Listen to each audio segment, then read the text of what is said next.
Dispenser going up.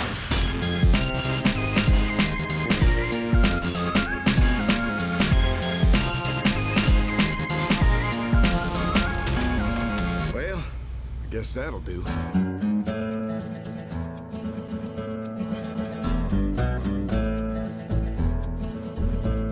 Come on, fellas.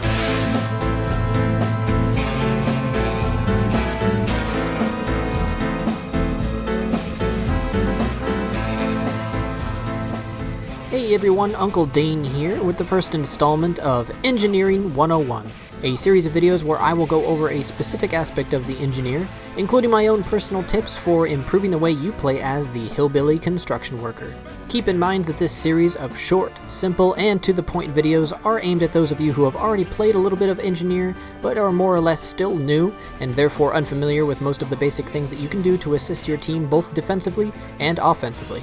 In today's episode, I want to go over what seems to be the most obsessed about aspect of Engineer, mainly because it gives players the most satisfying feedback when done right: sentry placement. A new engineer's first question is almost always, what are the good sentry spots? Well, today we're going to answer that question with another question: what makes a sentry spot good?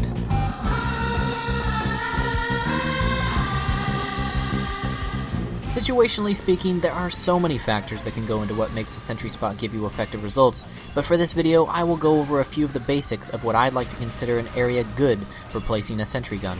I've organized my own simple sentry spot checklist that you can use to make sure that you're getting the most out of your gun, as well as avoiding placement that leaves you open to getting your nest easily destroyed. Number 1. Does your sentry actively hinder the enemy team from completing the objective? This is mostly applicable to level 3s on defense. Always make sure your sentry has generous sightlines to the point, to the payload cart, whatever objective the enemy team is trying to complete. It is essential that your sentry is constantly a giant roadblock that is always preventing them from easily moving forward.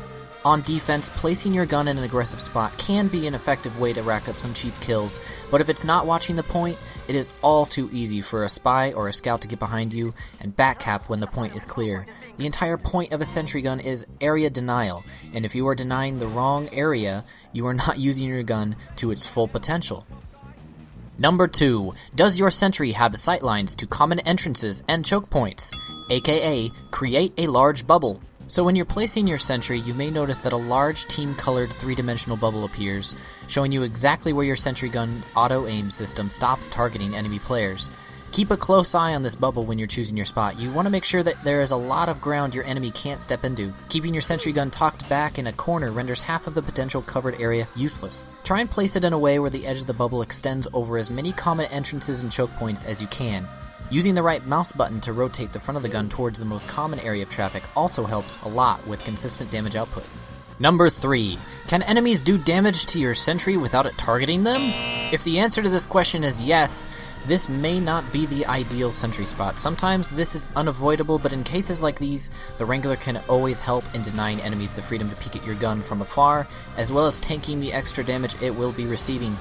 Forcing your enemy to risk taking a lot of damage in order to get sightlines on your nest is very troublesome for the enemy team and can almost make your area close to impenetrable. Well, those are the basics of good sentry placement.